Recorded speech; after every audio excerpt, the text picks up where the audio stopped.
berpendapat bahwa sebetulnya sangat nggak kontekstual pasal yang dikenain ke Jering gitu.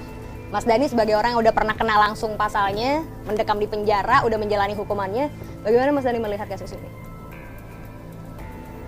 Kalau saya bilang meskipun nanti Jering itu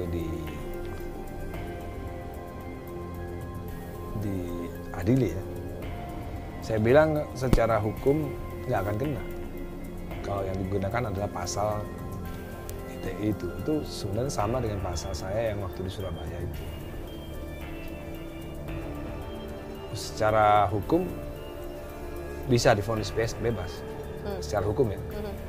Tapi kalau ada intervensi lain ya bisa masuk.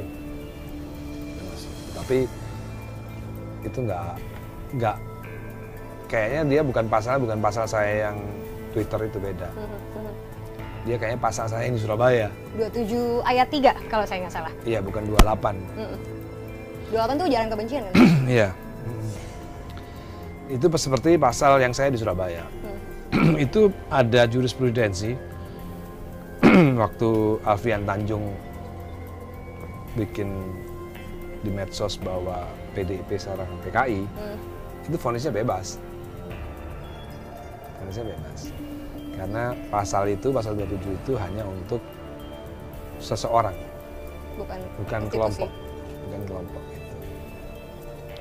Jadi menurut saya kalau tidak ada intervensi, Jering bisa bebas di pengadilan nanti.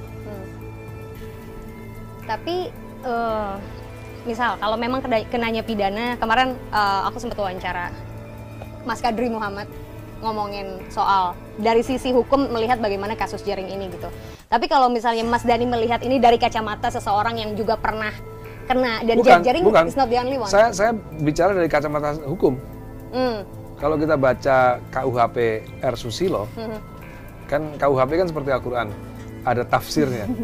Tafsir yang paling terkenal tuh karangan R. Susilo, nggak ada lagi. Di situ disebutkan bahwa memang pasal itu untuk menjerat manusia, bukan menjerat kelompok.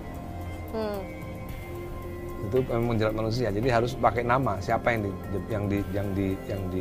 Sasar. dihinakan, siapa yang di fitnah gitu. Jadi kan yang dibilang kan